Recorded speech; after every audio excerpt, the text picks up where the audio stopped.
Long time no see, Cora. Johan? Johan nga pala. Sorry, wait. Pasmado ako.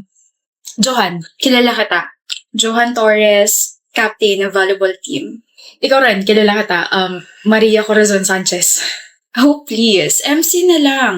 Di talaga ako sanay na binabanggit yung buong pangalan ko. Di Cora na lang. Cora! I like it. Like rin kita. I mean yung nickname na Cora. Sorry, medyo gumaganon yung utak ko kapag nakakausap kita eh. Nagpapanik ako. Mukhang nawawala angas ni Captain Bahala ka. Asarin ka dyan. Kung aasarin nila ako dahil sa'yo, ayos lang. Ikaw yan eh. Aarte pa ba ako? Wait, isa pa. Huwag na nga, hindi talaga ako marunong kumindat eh. Ay, ako marunong. Ganito ba? Hey, Cora. Hi. Uwian na namin. May gagawin ka ba? Bukod sa assignments na gagawin ko sa bahay, wala na. Bakit? I see. I was just wondering if we can eat merienda. Game! Yes! Sure! Oo! Okay. Wait, hinintay mo ako? Huh? Hindi Nagkataon lang na nandito ako tapos dumaan ka. Hinintay niya ako. Crush mo ko, ano? Huwag mo akong asarin masyado. Nabubuking agad ako eh. Okay. Ano karapatan mo para i-text yung oo mo, Cora? Huh? Yun yung sagot ko sa tanong mo. Di ba nililigawan mo ko? Gusto ko kaharap mo ako kapag sinabi mo yung oo mo. Oo. Sinasagot na kita, Johan. O diba, mas kita yung kilig ko. Alam mo ba, the more you laugh, the more nasasaya ka sa akin. May ganon? Oo, sabi ni Johan. Saka pupunta. Babalik ka rin sa mga kaibigan mo. Tsaka sino yun? Sino yung lalaking nakahawak sa bewang mo kanina? Ano pa kailan mo? Sino sabi yun eh? Boyfriend ko. Okay na? Boyfriend? Sira ulo ka ba? Boyfriend mo yun? Ano mo ako? Cora, ako yung boyfriend mo. Tigilan mo na ako. Di pa tayo break tapos may boyfriend ka na agad. Niloloko mo ko. Never kitang niloko. Kaya pala 2 taon mo na akong tinatabuan kasi may ibang lalaki ka na. Tigilan mo na ako, Johan. Never kitang niloko dahil never naman naging tayo. Siraulo ka na. Ikaw ang siraulo rito. Ganun ka ba kabaliw sa akin, ha? Cora, oo. Baliw na ako sa'yo. Dati pa. Tara, date na ulit tayo. Gaya ng dati. Tawa ka na ulit sa jokes ko. Matatawarin kita sa panloloko mo sa akin. 2 years na kitang hinahanap. Halika na. Tara na. Johan, ano ba? Stop being so obsessed. Stop being a stalker. Gilan mo na ako. Layuan mo na ako. Cora naman. Akala ko makakawala na ako sa'yo dahil lumipat ako sa school pero nahanap mo pa rin ako? Bakit hindi? Boyfriend mo ako eh. You're doing this again. Stop creating this crazy scenarios na boyfriend kita, niloko kita na nakipag-date ako sa'yo because we never had a date. Never naging tayo. Never ako natawa sa mga jokes mo. Okay? Kung may nararamdaman ako para sa'yo, yun yung takot. Takot na takot ako sa'yo. Remember when you made everyone hate me dahil sabi mo, gusto mo ikaw lang yung nagkakagusto sa akin? Remember when you slapped me kasi hindi yung sagot ko sa tanong mo kung pwede bang maging tayo? Dami pang ginawa, Johan. Dami. Kaya itatak mo dyan sa kukote mo, natigilan mo na ako kasi pagod na akong tumakbo palayo sa'yo. Umalis ka na, magpakalayo-layo ka na. Tigilan mo na ako. Cora, do this again and I'm gonna file a complaint against you at sisiguraduhin ko makukulong ka.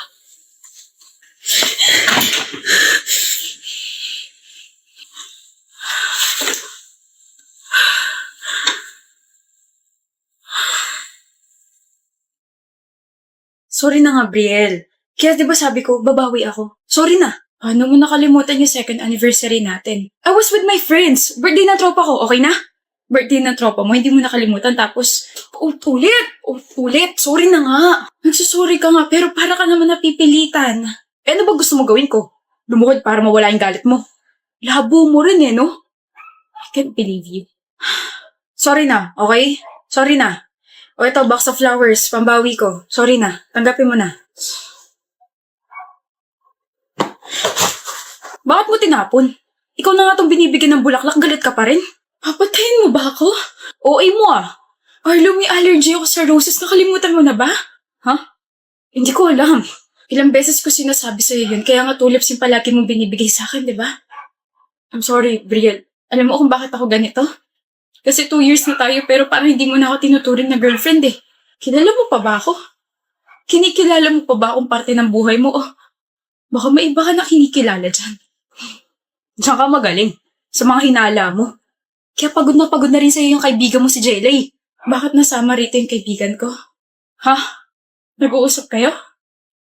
Ah, siya ba yung bago mo kinikilala? Kaya pala sabi niya sa akin na nakaraan na kahit anong gawin niya, sana mapatawad ko siya. Oh my gosh. Ano ba, Brielle? Naririnig mo ba yung sarili mo? Let's break up. Brielle, and sana makarama kayong dalawa. Brielle, ano natin? Hindi mo na sinagot tanong ko. Ano ba yung tanong? Sabi ko, ayos ka lang bang nandito si Jelay tsaka si Arlo? Okay lang. Girl, alam kong 2 years na yung nakakalipas pero the fact na pagkatapos yung mag-break ni Arlo, naging sila na ni Jelay after 1 week ay sobrang nakaka-irita. Magalit ka. Napatawad ko na sila. Pero, but I will never forget what they did to me. Okay na rin sa akin na hindi tinolerate ng families nila tsaka yung mga kaibigan nila yung ginawa nila sa akin. Kaya kahit tumagal sila na ilang taon, nakakabit pa rin sa pangalan nila yung salitang traidor at manloloko.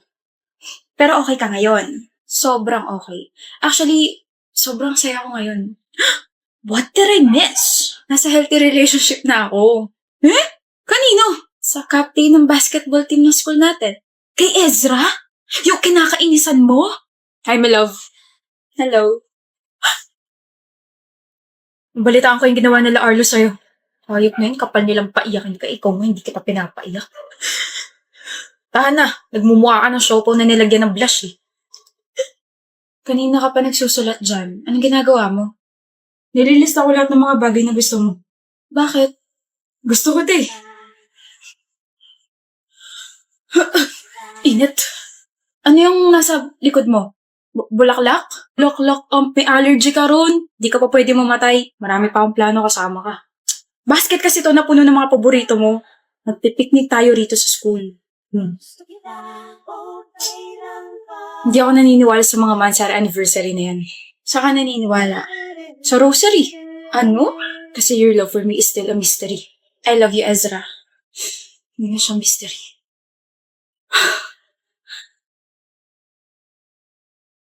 Kasilaw.